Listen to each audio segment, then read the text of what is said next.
Another one bites the dust. Datsun has officially exited the Indian car market, and this distinction is important to make. Nissan India has not. Now, car brand exits from our market seem to have had some of the shock taken out of them, especially with the sales and manufacturing exits of Ford, Chevrolet and Fiat. But this one feels a bit premature considering Datsun really only showed up over here in 2014. I've got a car that's older than that's running just fine. So why couldn't Datsun? You have to understand that Datsun's arrival in India wasn't just the introduction of a new brand for us, it marked the global revival of brand Datsun. The global premiere took place over here in 2013 under the leadership of automotive El Chapo artist and then Renault Nissan CEO Carlos Ghosn. The sales targets were very ambitious, set at around 200,000 units annually. Nissan invested some 1700 crore towards the production expansion of Datsun in India, and globally, Datsun's focus was on markets like India, Russia and Indonesia. A brief look at the trajectory in India first. In 2014, they launched the Datsun Go, a practical family car that came equipped with a 1.2-litre petrol engine from the Nissan Micra, something that made it quite popular in the hilly parts of India. Although its crash safety rating was so bad that Global NCAP actually asked Datsun to take it off sale. In 2015, we got the Datsun Go Plus, a sub-4-meter 7-seater that you can think of as sort of a precursor to the Renault Triber. Both these cars had next to no safety features, including ABS or a driver airbag, things that were only corrected at a later stage. Now, Datsun may have had a name worldwide, but Indians didn't know much about them, and the bad crash safety ratings had, to some extent, created a reputation of compromise before Indians even got to know what the brand's values are. And finally, in 2016, we got the Datsun Ready Go, the rival to the Maruti Suzuki Alto. Common to all these cars were two things. One, aggressive pricing. Even the most expensive Datsun Go Plus was priced under rupees 5 lakh.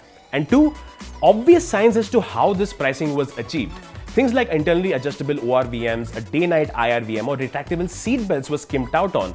And you had exposed body panels looking back at you, almost taunting you that even after spending 4, 5 or 6 lakh rupees on the car, that this is all you deserve. Even the plastics used yelled low cost and something that may have been acceptable in the taxi market. And its rivals proved that it didn't have to be this way.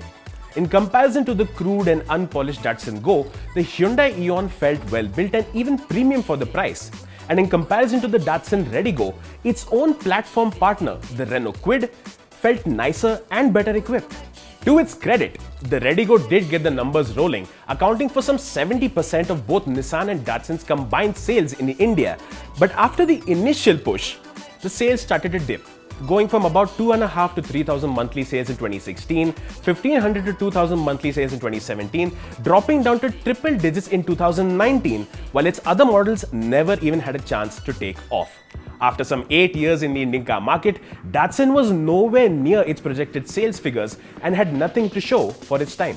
And while Datsun's India exit is hard to swallow, the fact that they pulled out of markets like Russia and Indonesia, where they were faring better and pulling in better numbers than they were in India, pointed to this happening sooner than later.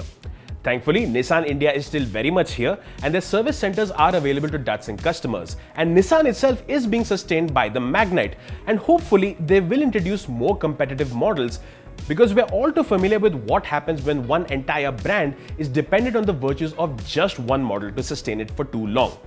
Of course, brands have come back from longer stale periods, but the reason why this has happened relatively suddenly is because Nissan is going through a restructuring operation globally to cut their losses and pull out of markets where they've not had much success or any tailwinds and shift their focus to electrics.